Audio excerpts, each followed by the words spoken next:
During the election campaign, we saw some outrageous claims and behaviour from the left, those on the far left, some women just freaking out about the idea of having Donald Trump back in the White House. And they haven't really stopped trying to make a statement about it. Some were encouraging people on the internet to just boycott Thanksgiving altogether, not spend time with their families.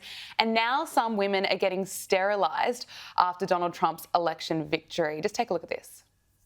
Jen, how can I help you? Hi, I'd like to schedule an appointment with Dr. And are you the subscriber for this coverage? Yes, ma'am. Okay, and what's this appointment for? A consultation for sterilization. Alrighty, I have you scheduled. If you own a uterus and you live in America, it is the time to start seriously seeking sterilization. America is no longer a safe place to have a child. It is no longer a safe place to be pregnant or become a mother. It is no longer a place that we have reproductive freedoms.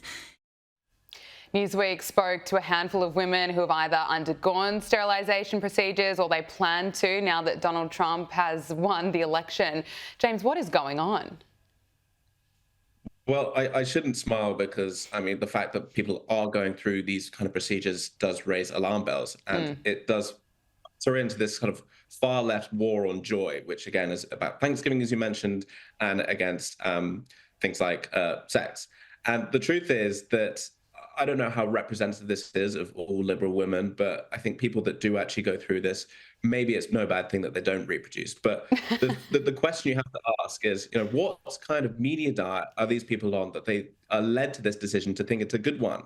It also dovetails with another trend that's going on among liberal women at the moment, and that's the sex strike.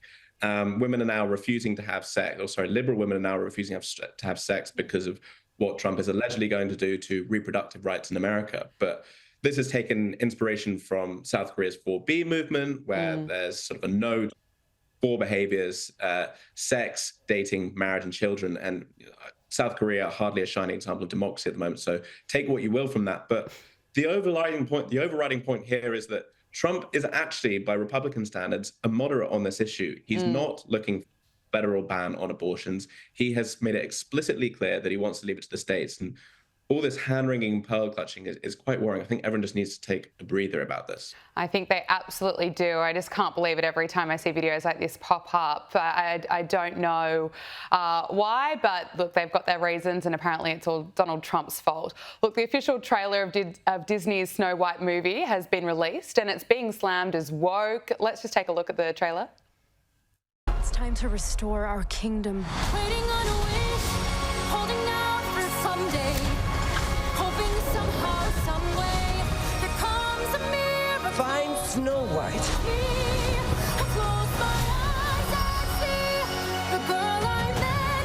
This is our kingdom, and now we're here to take it back. You were saying? I'm sorry, my dear. Did I frighten you?